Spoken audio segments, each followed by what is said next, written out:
Hey guys, what's up? Data here, and today I'm going to be telling y'all stir up waters to catch fish. What does that mean in laws of power? What does that mean? Like I'm trying to explain that to y'all. So basically,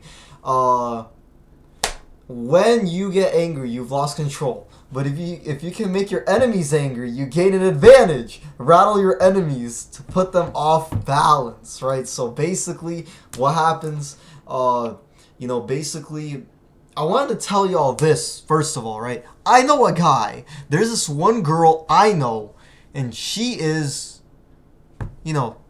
she's a girl. She's a white girl, blah, blah, blah. And there was a guy that was, like, simping over her, like, I don't know, like, in, like, 6th grade or something like that. Like, talking about, oh, I'm trying to get you roses. I'm trying to get you this. I'm trying to get you that. And then she found out, like, oh, like, he was flirting with another girl, right? And then she's like, oh, no, I don't like you anymore. After that guy spent thousands of dollars on her. So that just proves that a lot of the shit you do is really fucking pointless, right? So the main thing to getting a girl sometimes to come over to your place or something like that, right?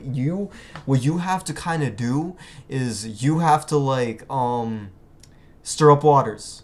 So tell that girl, like, yo, pull up to my crib, I'm gonna get you dinner. Pull up to my crib, I'm gonna do this, I'm gonna do that. Blah, blah, blah. Right? Just some type of conversation to really to bait her in, blah, blah, blah. Or, like, let's say if you're rich and everything like that, right? You're gonna really, like, a girl is really gonna want you if you're, like, rich and everything like that. Why?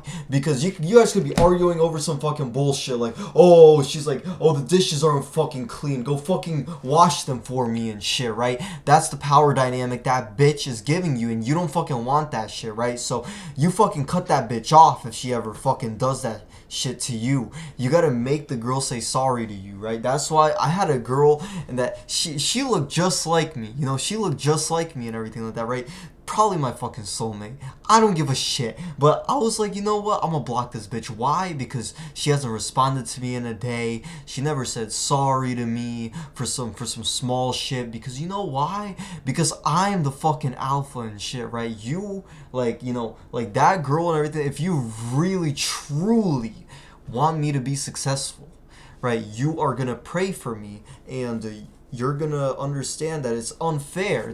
I'm gonna have an unfair advantage over you, right? But you have to understand that if I go up, right, I'm gonna be bringing you up with me, right? If you're just spending time around me, if you're just spending time around my energy, that's how the universe works, right? So that's what the girls don't realize most of the time, is that's how it works. That's the power dynamics of it, right? So that's why you really network yourself up there, and you really do what you have to do. You're really gonna be up there with the top dogs, and that's really freaking true, right? Take a bunch of pictures with girls, right? Freaking post that shit on your Snap story, right? All your exes gonna see that shit. They're gonna be like, yo, dude, what the fuck are you doing? Like they're gonna be like thinking about you, like, yo, like this guy is so unloyal.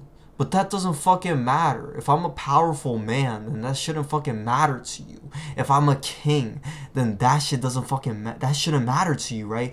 I fuck with people that actually put my energy and spirit level up, right? People that actually know how to do that type of shit, and that goes into praying, that goes into God, right? You just gotta be powerful, and girls are gonna love you, and cause money's gonna fix everything, right? A broke man is not gonna sustain a female properly, because she's gonna want some fucking, bags, some riches and everything like that, right? And if you don't have the money, right, a simple argument is gonna end everything, right? But if you're a man that actually, like, has a bunch of money, you're gonna be like, here you go, here's a fucking diamond, bitch. Fucking enjoy that shit, right? You fucking take a glass of water, you fucking slam it against the wall, right? She's gonna fucking see that shit. She's gonna be like, you're fucking crazy, yo. Like, you just gave me a diamond, but you're, like, breaking dishes and shit, and you're telling me to clean that shit up. Why? Because girls love those insane guys and everything like that. And you're like, here's this fucking diamond ring. I'm fucking giving this to you because it's, like, less than 1% of my fucking net worth, right? And, like, it doesn't fucking matter. Like, life doesn't fucking matter. at that point, right? You're just insanity. Like, you're just at a level of insanity that's beyond the normal person, the normal comprehension of the normal people, right? So, like, you know, that goes into living for other people, right? That goes into gaining powers that, you know, you never really know, like, you know, what's going to happen tomorrow, but you just have to just do interesting things that other people aren't doing. And like, that's it. Find the loopholes in it. Y'all got TikTok now, and people are talking about using these like diamond clear products or something like that, and you put a coating, a layer of that shit on the fucking car, fucking rub that shit in, right? Like, you know, fuck you, bitch. You know, I'm gonna fucking fix your car. You know, you fucking rub that shit in. Costs you like, you know, a couple drops, bop, bop, bop. Put that shit on the hood, right? And the paint is restored. It looks brand new, right? And you're like, give me fucking $500, you fucking bitch, right? That's it. Like, you know, that's honestly fucking hilarious. And that's kind of how the world works. So, yeah. So... let's read more about doing Law 39. Let me see. Judgment.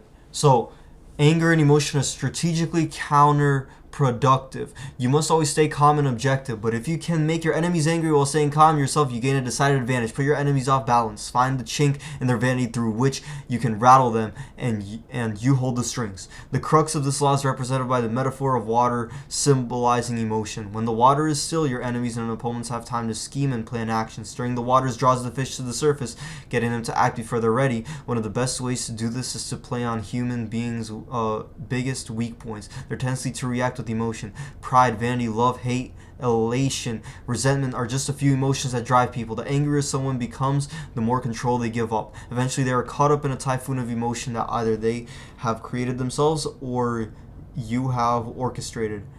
Transgression of the law. In January of 1809, an agitated and anxious Napoleon hurried back to Paris from his Spanish wars.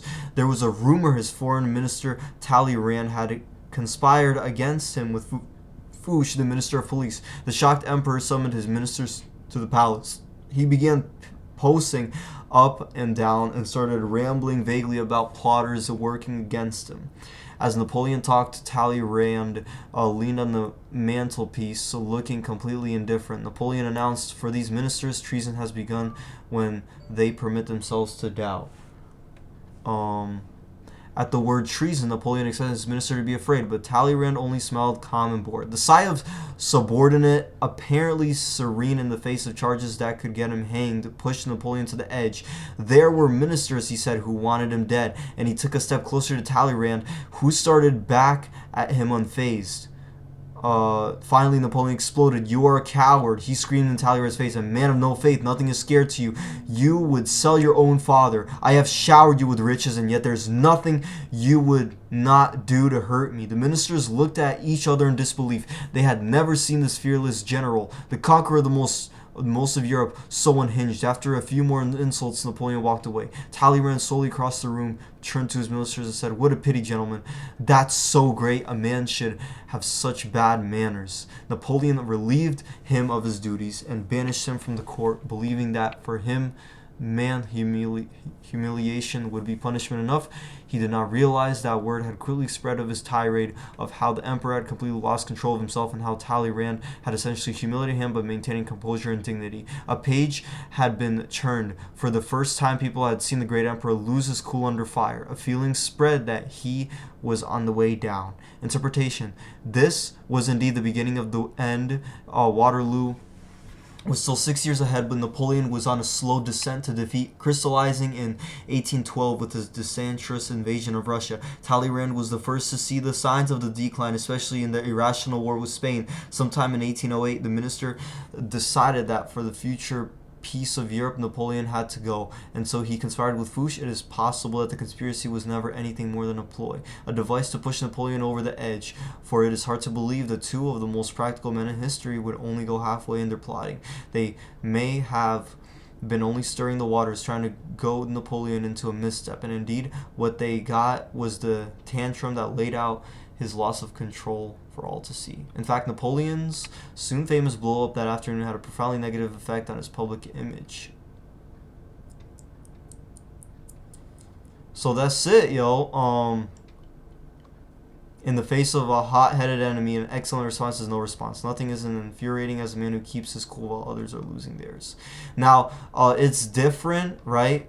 Like, you could really be pushing a message sometimes, like Tate is doing, right? And he's always angry and everything like that, right? So sometimes that's what you have to do to become successful, and you have to take that risk. You have to understand that you might be hated the next day, but you know what, fuck it, let me like, I genuinely want to spread my message, and I'm genuinely confident in what I'm saying, because I know it's unfair that these girls are leaving these guys out of nowhere, and these guys are left heartbroken, right? And they're left to go to these pussy protests where people are talking about, like, oh yeah, you know, my penis is, you know, gonna get chopped off or some shit like that. Like, they're talking about like growing like a horn or something, like hornosexual. I don't freaking know. Like, these motherfuckers are going to these freaking protests and everything like that, talking about that fucking bullshit, and like, I'm out here freaking working and making fucking money, and like actually understanding of how to finesse the matrix, because like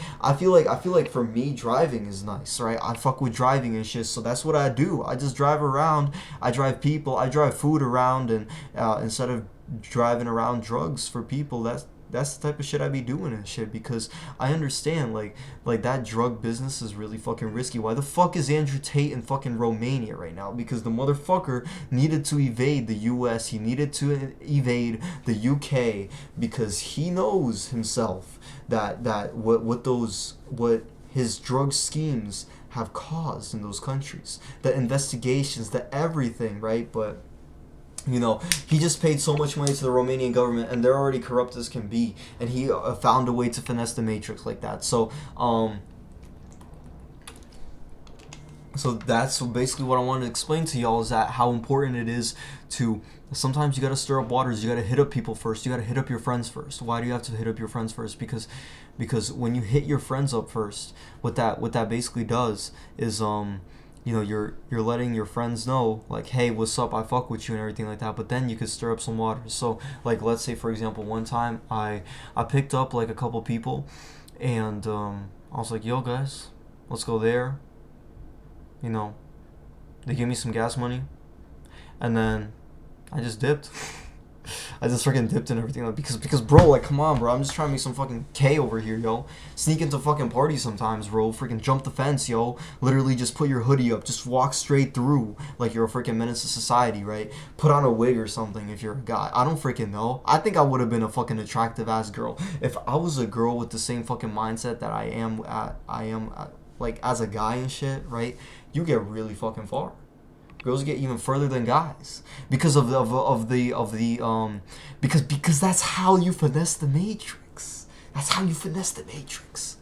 You get all these fucking socially awkward rich ass motherfuckers that don't know anything social, but they have fucking money, so they're like, here, I'm gonna blow some fucking bands on you and shit, bitch, right? And then like, you know, you get like the and then the girls, they're just fucking finessing those guys. So like, that's the loopholes of the matrix, and that's not illegal. Like, it's not illegal. Like, it's just finessing the matrix. Like, that's all you're fucking doing, and that's the comforting thing that people need to realize. If you truly are about that life of, hey, I want to finesse the matrix, and let's freaking do that type of shit. Like, sometimes my anxiety be holding me in the way of doing these risky ass fucking things. But you know what? I'm continuing to do these risky fucking things, and God is gonna give me rewards for that, and that's it. So stir up waters, hit up girls first. You know, if they're kind of responding to you, but they're kind of not, right? Continuously hit them up, right? Start them with a conversation, this and that. And that's another thing I realized, is that if you really want to bang a girl and you want to do it the right way, you got to do it the first night. You can't do it like in the future and everything. Because I've had girls that they came to me talking about, I want to bang you right now. Like, they want to do it now, right? But that's the thing, is that like, I was like, no, I have respect for myself. right? And then the freaking and then that's it. Like, they get mad at me. They get mad at me. It's like, hey, I'm gonna just block you whenever I want to. Ha ha ha. I'm in control now. Blah blah blah. No, you're not, bitch.